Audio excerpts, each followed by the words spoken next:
Hello, everybody. Welcome to Wednesday Woo at 2. Thanks for being here today. I am Mel Morris with Mel Morris Coaching, and I'm excited today. I'm always excited to be able to talk with y'all. I'm excited today to continue our journey through the tarot. Part of the reason I'm excited today is because I've actually got a new camera finally. I keep trying these different cameras, and y'all know I struggle every time with the image or color control of the camera. So hopefully it's still being a little weird, but I'm super excited that you guys will be able to see really how beautiful these cards are. So, hi, I'm going to give the disclaimer again that for some reason Facebook doesn't always want to show me everybody. So, want to show me your names. Um, so, Janelle's going to pop in here at some point and she will put in the comments. If you want to click on that little box, then it will let Facebook know that you want me to be able to see who you are. So if you don't feel comfortable with that, you can always just put your name first so that I can acknowledge that you're here. But hey, everybody. So, all right. So today I'm going to call this phase of the tarot kind of our adolescence, right? So we've gone through starting out kind of, at zero, literally at zero with the Fool card.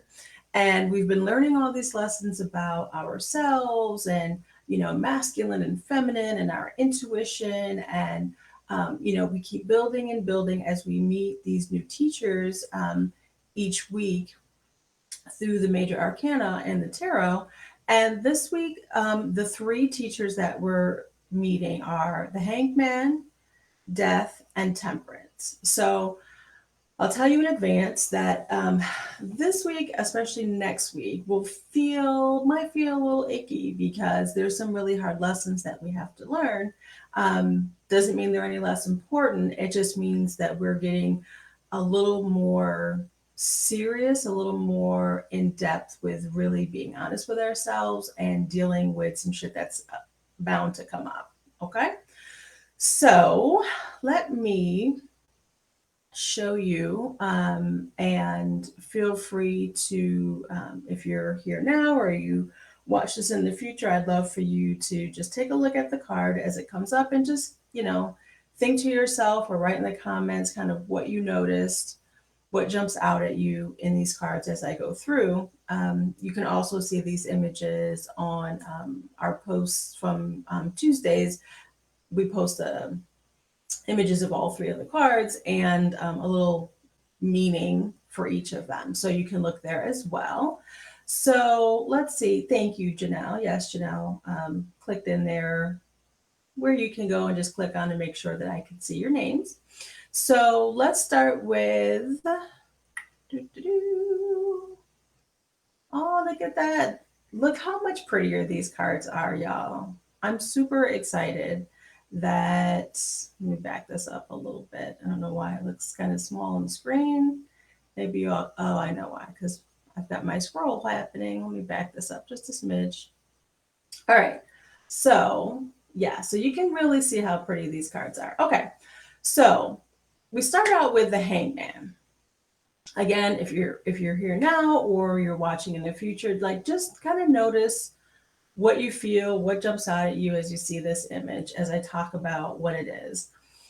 I will say in this particular deck and each tarot deck, the images look a little bit different. And I don't necessarily love this image of the Hangman. I get where they're going with it. But generally speaking, when you see the Hangman, he's upside down. Okay. So that's the first thing that you normally notice about him. And actually, I don't know. I have another deck here. I don't want to spend a bunch of time trying to find him in the traditional deck.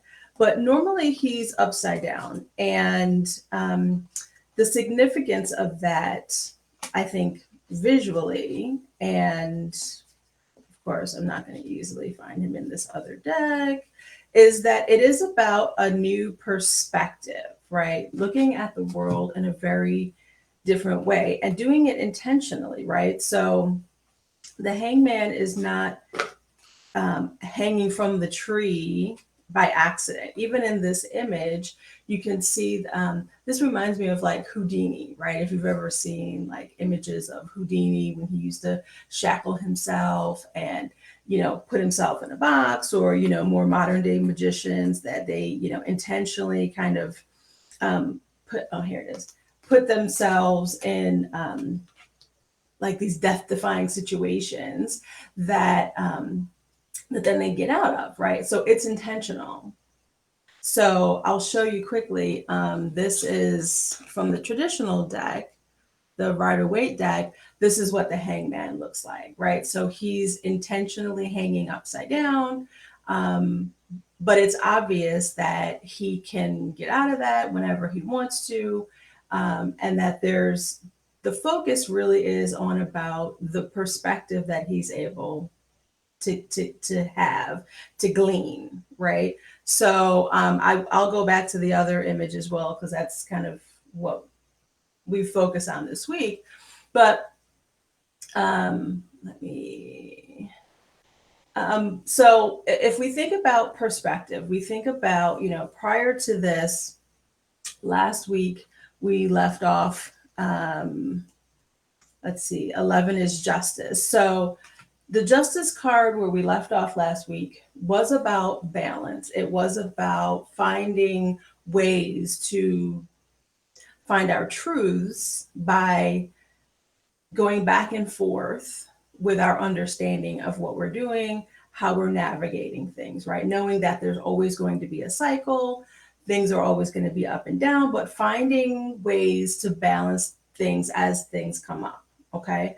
That's where we left last week. So the hangman now is about, again, looking at things a little bit differently, right? So how many times have you come up against the same situation, the same scenario in your personal relationship, right? At work, it's like the same thing keeps happening, keeps happening, keeps happening. You're like, what the freak is going on, right? Sometimes it takes you stepping back and looking at things in a completely different way, right? From a very different perspective. Okay. So if I put this one back up from this week, you can see the difference between the two images. But even in this image, you see that, again, it is that kind of Houdini, like I'm shackled in here intentionally. And here you see this image is much more about going within and checking in for that different perspective. Okay. So there's a couple different ways that you can kind of see these two together. I can sort of fit them here together. But really the message is finding, again, new insights, new perspective, new ways to look at the world, look at your situation. And as we're being really intentional about finding our truth, as we did last week in the justice card, it is about, what can if I look at things differently, if I look at this relationship differently, if I look at this job differently, right, from a whole nother perspective, what can I let go of? What anxiety, what fear, what frustration can I let go of simply because I'm looking at this differently, right? I have certainly found myself in situations, let's say in previous jobs, right, where I was just so frustrated and angry, or whatever feelings about, like, why are things not, like, I explain how to do this, why can't people just do their jobs, why is it so hard for people to move forward? But if I take a step back and say, okay, well, maybe I'm assuming too much of this other person, right? Maybe I'm assuming they know certain things, they have certain skills, they have certain abilities. I'm making those assumptions, and therefore I'm frustrating myself, right? But if I'm able to let go of some of that because I come at it from another perspective, suddenly everything looks different, right? And that's really the message of the hangman, is that the times you feel the most stuck, the most frustrated, like you've done everything, you've tried everything, take a step back and flip it on its head, right? Lean over the edge of the bed, right? I don't know that I would want you to actually hang yourself by your foot from a tree, but find another way to look at it differently, right? That's really the message of the hangman. Let's see. Next, so I'll move these two. So the next card that we move to, which is one of the two cards I think that people are most kind of freaked out about, is the death card. Now, I'll tell you that it might sound strange, but the death card is probably my favorite card in the deck. Not the imagery specifically, but the notion of rebirth is really what the death card is all about. Okay. So it's part of this is, we've talked a lot about, cycles, and there's cycles in life, and, there's always ups and downs, there's always new beginnings and endings. I mean, that's just what life is, right? Life is about creating things, birthing things into the world, watching them grow, watching them evolve, and then those things coming to an end so that there is space for something new to come in, right? If we never ended relationships or, friendships, you'd have a lot of people to juggle in your life. But B, you'd never really have the opportunity to experience all the emotions in a relationship that come with learning and growing and learning what doesn't work for you, what doesn't suit you, and learning how to release those things, right? Because it's not until you get to that point where you understand and appreciate the beauty of releasing things. Until you can get there, you're never going to fully embrace how beautiful it is to recreate yourself, to start something new, right? To be even better, more powerfully in who you are. You can't get there until you accept and appreciate death and those endings, right? So the death card, yeah, I mean, sometimes it is drawn to you because there has been some kind of, actual death in your life. Um, More generally, it is usually indicative that some big part of your life has come to an end, right? Or is coming to an end. And it's scary, right? It's scary because we like to be comfortable, right? We like the routine of the familiar, even if it's something that's not good for us, even if you're in a really bad relationship. Sometimes it's easier to be miserable with somebody that you already know than venture out to leave that behind and see what else is out there, see who you are beyond that, right? Um, when you're not in that situation, it's easy to hear that and be like, oh, that's crazy. But I've certainly been there. I'm sure many of you have been in that situation. But again, it is about appreciating and acknowledging, whether it's a relationship, whether it's a person, whether it's a job, whatever that's really important thing in your life. When it's time for it to come to an end, when it's over, it's so, so, so important to acknowledge it. Acknowledge its place in your life, and acknowledge what you learned from it, what you gained from it, any joys and happiness that you experienced with it, and then thank it so that you can move on, right? And so many times that there's this level of like bitterness or hurt that just lingers after, again, let's say a relationship. And that's because you never took the time to, again, just acknowledge, like, regardless of how shitty things were, acknowledge that there was a reason you were in that situation, right? There was something positive that kept you there, that got you there, and that kept you there, that sustained you to some degree, that you need to thank. You need to acknowledge it. You need to remember what that was, thank it, and then move on, right? Because otherwise, what do you have left? You just have that hurt, that anger, that resentment. And that means you're never allowing yourself to realize what can happen the next time. Maybe things won't work out the next time, but look at all these things that I learned and I experienced and I'm able to take forward, right? So that's why, to me, death is my favorite, because it's something that I don't think we do enough. We don't acknowledge the the reality of death, the necessity of death, and we don't force ourselves to remember the good things that happened before and that can come again once we celebrate those endings, right? I hope that makes sense for everybody. Okay, last but certainly not least is temperance. So, again, now we're going through this journey, and we just this week we took a step back with the hangman and looked at things differently, found different perspectives, different ways of looking at our situations. We then, okay, now I see things differently. Maybe it's time to move on. Maybe it's time to let something go. Maybe I've been hanging on to something for too long. I see that differently now. I'm going to celebrate those things, and so that I can remind myself that letting it go isn't the end. It's preparing you for what's next.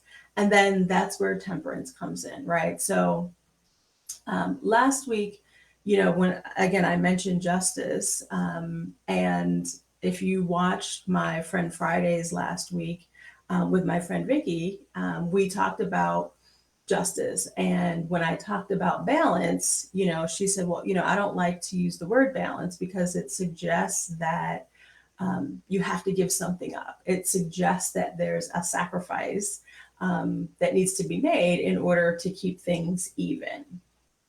And, she does body confidence work. And I get that. In that work, when you're talking about dieting and things like that, that one of the big frustrations comes from feeling like you have to sacrifice something in order to be different. So balance in that respect, totally get that that's not the best word to use. But I do believe that there is balance that is required in our life.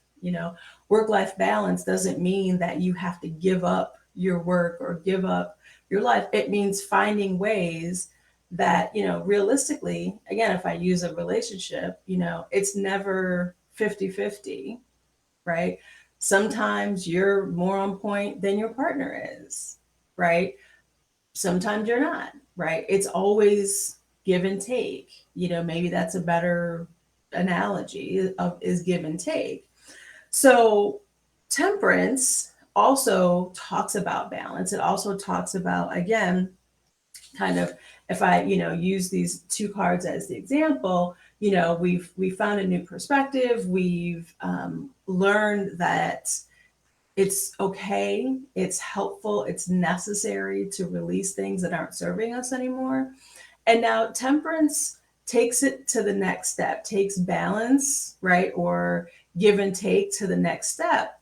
And temperance is really about embodying that flow, right? It's not just the act of balancing or give and take. It's finding the flow that happens, right? You can see, in this image, even you can see, the cups and the liquid going back and forth, right? It's a balance. It's, a word that you hear a lot with temperance is alchemy, right? It's that mixing of your emotions, of your intellect, of everything that you've experienced. It's mixing them together to make something that's even more beautiful than those two separate things, right? when we get to a point where we feel really grounded and we feel good about who we are and that we're on the right track, that comes from having blended together, feeling confident about what we want to do and who we want to be, blending that together with our intuitive push towards, what's our highest self? What are we achieving? What are we striving to achieve, rather, right? Being able to blend together the beautiful lessons that we've learned and make something new. I'm blending A, blending B, putting them together to make C. That's the beauty of temperance. That's the beauty that happens in this, adolescent phase where we're trying things out, we're pushing boundaries, and we get to this point where we recognize that it's okay. It's okay that I create something brand new based on what I've already experienced, right? So it goes beyond, again, just that balance to creating something brand new, right? So the word, I would use for temperance is harmony, right? And that's actually the word that Vicky mentioned last week, was this idea of harmony, right? Harmony is blending like those two sounds or two voices together to sound like one new voice, one new sound, right? And so it really is about blending all those things together. And part of temperance, I would say, as I think about, again, we're kind of in our moving through our adolescent phase, right? Here we're, maybe mid-teens, right? So it is about finding moderation as well, right? So sometimes, like we saw back in the strength card, sometimes you just got to go, right? You know who you are, you have a mission, and you're just go, go, go. The chariot's pushing you forward, go, go, go. But at some point, you also have to kind of step back, take it a little bit easy, take the time to, again, if I come back to these two cups and this liquid here, you can't just hurry up and mix those things together and expect something beautiful to come of it. You have to have a little patience. You have to have a little moderation, right? You can see that, he's got one foot on, this beautiful solid ground, the other in water, right? So it is about grounding yourself and connecting with your emotions at the same time, right? That's really what that harmonizing looks like. So that's this week.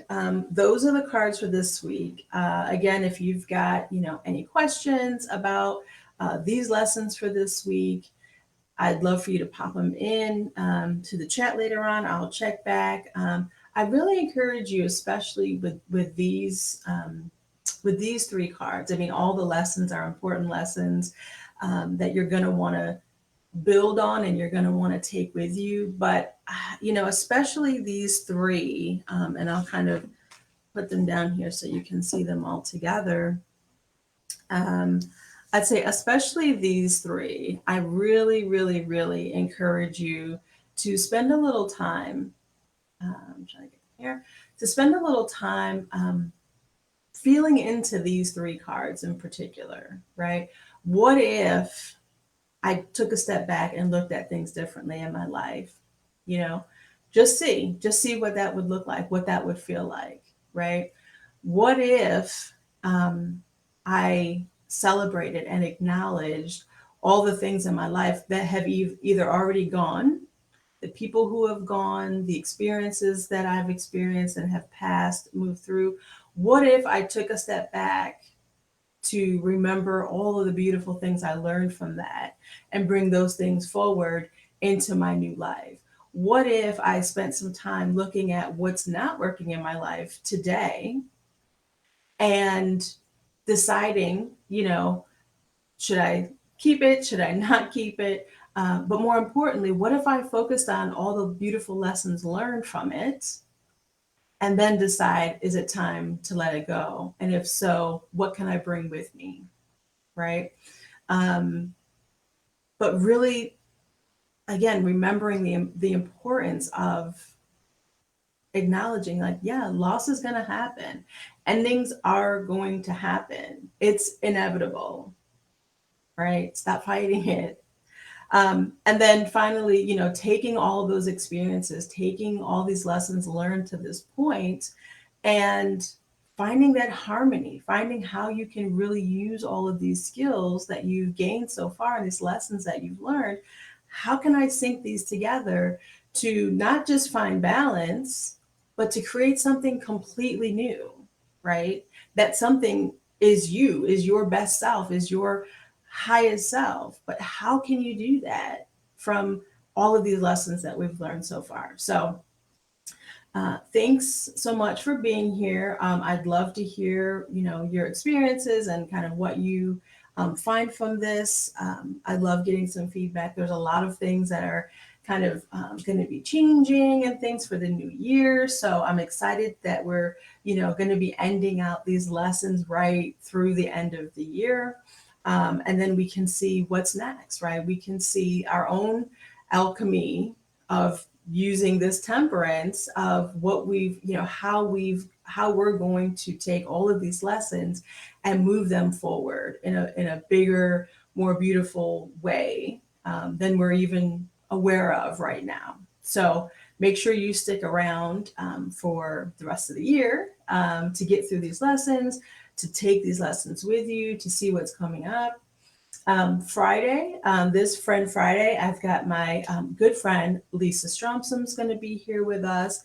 And she actually, specifically, Lisa works on transition, right? She works as a transition coach, helping people move through these losses, these endings in their life in a really beautiful way. So she's the perfect person to have for this week. I hope that you will join us on Friday at 6 for Friend Friday.